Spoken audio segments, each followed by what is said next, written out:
발표를 해주신 두 분 발표자님께 감사 인사를 드립니다. 자, 바로 이어서 오늘 학술대회의 마지막 순서입니다. 오늘날 연구를 통해서 학문적 기여의 중요성 못지않게 그에 대한 도덕적 책임이나 연구 윤리 또한 매우 강조되고 있습니다. 이에 저희 학회에서는 연구 윤리 교육에 대한 필요성을 느꼈고 이번 학술대회를 통해서 많은 분들께서 윤리적인 연구에 대해 생각해 볼 수 있는 그러한 시간을 마련했습니다. 그럼 지금부터 대한작업치료학회지 김동현 편집위원장님의 연구윤리에 대한 강의가 있겠습니다.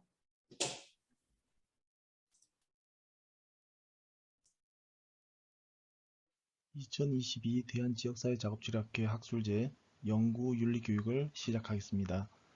기관생명윤리위원회, 일명 기관위원회의 심의대상 연구와 심의면제 대상 연구가 오늘 교육의 주제입니다. 1. 기관위원회 설치. 인간대상 연구 및 인체 유래물 연구를 수행하는 자가 속한 기관에서는 생명윤리 및 안전을 확보하기 위해서 반드시 기관위원회를 설치해야 되며 배아생성의료기관, 배아연구기관, 체세포 복제 배아 등의 연구기관, 그리고 인체 유래물 은행, 그리고 배아줄기 세포주를 이용하는 연구자가 속해 있는 기관, 이런 곳에서는 모두 기관위원회가 설치되어야 합니다. 그리고 기관위원회는 설치된 기관의 특성에 따라서 업무가 조금씩 다릅니다. 인간대상 연구 및 인체 유래물 연구기관에 설치된 기관위원회는 기관 내 소속 연구자들이 수행하는 연구계획서의 윤리적, 과학적 타당성을 심의하고 연구 수행 중에 연구 대상자 보호가 적절하게 이루어지고 있는지 관리하며 감독하는 업무를 주로 합니다. 2. 기관위원회 구성. 기관위원회의 구성에 관한 사항은 생명윤리법에 규정하고 있습니다. 생명윤리법은 다양한 분야의 전문가들이 모여서 연구의 과학적, 사회적, 윤리적 타당성을 평가할 수 있도록 하기 위하여 기관위원회에서는 5명 이상의 위원으로 구성할 것을 요구하고 있습니다. 과학적 타당성을 평가하기 위해서는 생명과학, 의과학, 사회과학 분야의 전문 지식과 연구 경험이 풍부한 사람이 위원으로 포함될 수 있도록 구성되어야 합니다. 구성의 다양성을 위하여 하나의 성만으로 구성할 수 없도록 하고 있으며 연구 대상자를 보호하고 생명윤리 및 안전을 확보하기 위하여 사회적 윤리적 타당성을 평가할 수 있는 사람을 반드시 1명 이상 포함할 것을 요구합니다. 그래서 법조계, 윤리학계, 종교계, 시민단체, 여성계 등의 위원이 균형 있게 포함되어 사회적 윤리적 타당성을 평가할 수 있어야 하고 마지막으로 심의의 객관성과 공정성을 위해서 그 기관에 종사하지 않는 외부인을 1명 이상 포함하도록 하고 있는 게 규정입니다. 3. 인간 대상 연구의 정의와 범위. 생명윤리 및 안전에 관한 법률에서는 인간 대상 연구를 사람을 대상으로 물리적으로 개입하거나 의사소통, 대인 접촉 등의 상호작용을 통하여 수행하는 연구 또는 개인을 식별할 수 있는 정보를 이용하는 연구로서 보건복지부령으로 정하는 연구를 말한다 라고 정의되어 있습니다. 사람을 대상으로 수행하는 연구는 종류, 방법 등이 매우 다양할 수밖에 없습니다. 새로 개발된 약을 특정 환자에게 투약하여 안정성과 효능을 보는 연구에서부터 불특정 다수에게 실시하는 길거리 설문조사까지 모두 인간 대상 연구에 해당됩니다. 생명윤리 및 안전에 관한 법률 시행 규칙에서 정의하고 있는 보건복지부 령으로 정하는 연구는 첫 번째, 물리적으로 개입하는 연구로서 연구 대상자에게 달리기를 하도록 하거나 식품을 섭취하도록 하거나 또는 연구 대상자가 있는 공간의 조명을 바꾸는 등의 연구 대상자를 직접 조작하거나 환경을 조작하여 자료를 얻는 연구는 생명윤리법 시행규칙 제2조 1항 1호에 해당합니다. 이런 연구들을 일반적으로 중재연구라고 합니다. 두 번째, 상호작용을 통하여 수행하는 연구로서 연구 대상자에게 어떤 주제에 대하여 인터뷰를 하거나 설문조사를 하는 등 의사소통 또는 대인 접촉을 통해 자료를 얻는 연구를 상호작용 연구라고 합니다. 세 번째, 개인을 식별할 수 있는 정보를 이용하는 연구, 즉 연구 대상자를 직접 간접적으로 식별할 수 있는 정보를 이용하는 연구가 있습니다. 4. 기관위원회의 심의대상 연구에 의해 사례를 통하여 인간대상 연구의 해당 사항을 알아보겠습니다.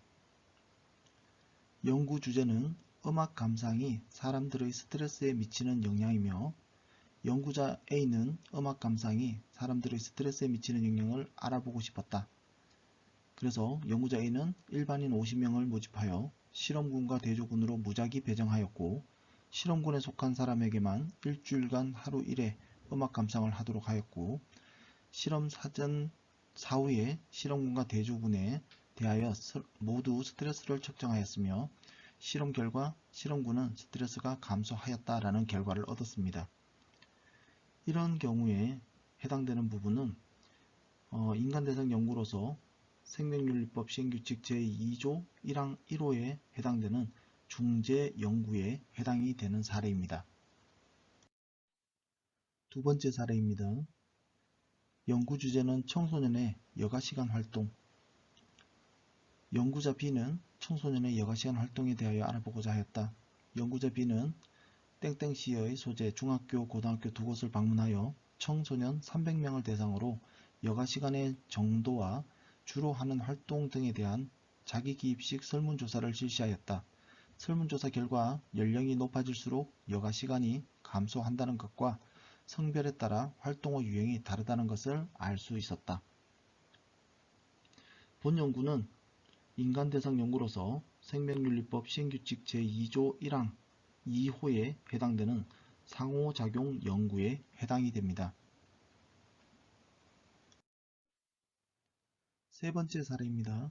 연구 주제는 감정 변화를 감지할 수 있는 인공지능 연구이며 연구자 C는 사람의 표정에 따라 슬픔, 기쁨, 분노의 감정 변화를 감지할 수 있는 인공지능 모델을 개발하고자 하였다.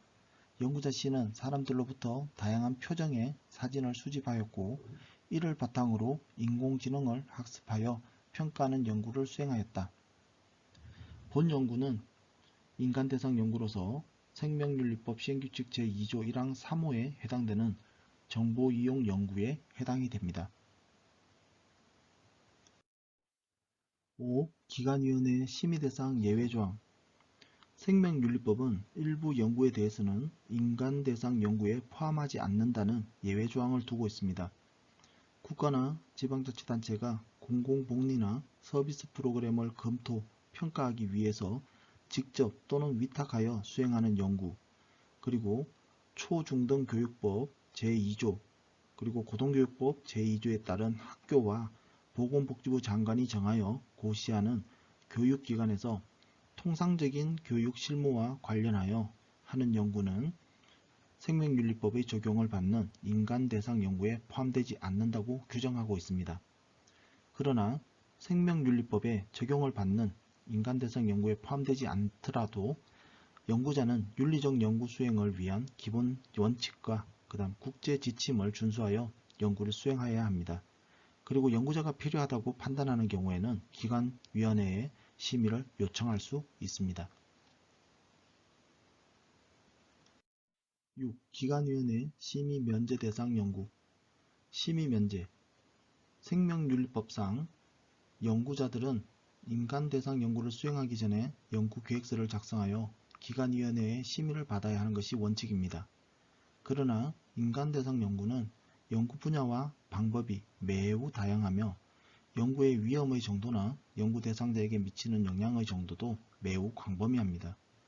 이러한 다양한 연구들을 동일한 수준에서 심의하는 것은 적절하지 않습니다.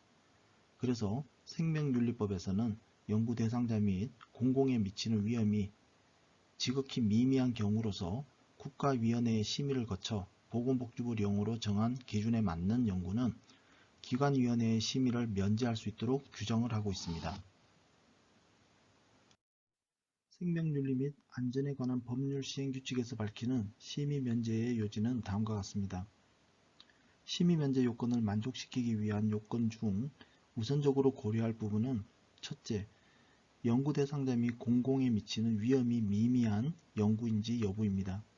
시행규칙에서 요구하는 개인 식별 정보를 수집, 기록하지 않는 연구라 하더라도 연구의 내용이나 방법 등에 있어 연구 대상자나 공공에 미치는 위험이 미미한 수준을 상회하는 연구라면 심의 면제는 불가능합니다.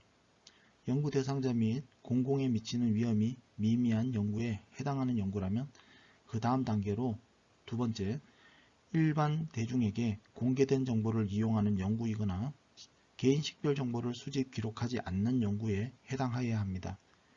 위전제 조건들을 반드시 만족하는 연구 중에서 다음에 이제 가부터 라까지 포함하는 방식으로 연구 대상자를 조작하거나 환경을 조작하는 경우에는 심의 면제가 될 수 있습니다. 가, 약물 투여나 혈액 채취 등 침습적 행위를 하지 않는 연구. 나, 단순 접촉, 측정 장비 또는 관찰 장비만을 사용하는 연구. 다, 판매 등이 허용된 식품 또는 식품 첨가물을 이용하여 맛이나 질을 평가하는 연구. 라, 안전 기준에 맞는 화장품을 이용하여 사용감 또는 만족도 등을 조사하는 연구. 예를 들면 연구 대상자의 개인 식별 정보를 수집, 기록하지 않으면서 시중에 판매 중인 음료수를 여러 개 마셔보고 어떤 제품이 가장 맛있는지 선호도를 조사하는 연구가 여기에 해당이 됩니다. 또한 앞선 전제 조건들을 만족하는 연구 중 연구 대상자 등이 특정되지 않고 개인정보보호법 제23조에 따른 민감 정보를 수집하거나 기록하지 않는 연구는 심의 면제가 될 수 있습니다. 예를 들면 사람들이 많이 다니는 역이나 번화가에서 불특정 다수를 대상으로 전통시장 이용에 관한 설문조사를 실시하는 연구, 이런 유의 연구가 해당이 됩니다. 그리고 전제 조건들을 만족하는 연구 중 기존의 자료나 문서를 이용하는 연구도 심의 면제가 될 수 있습니다.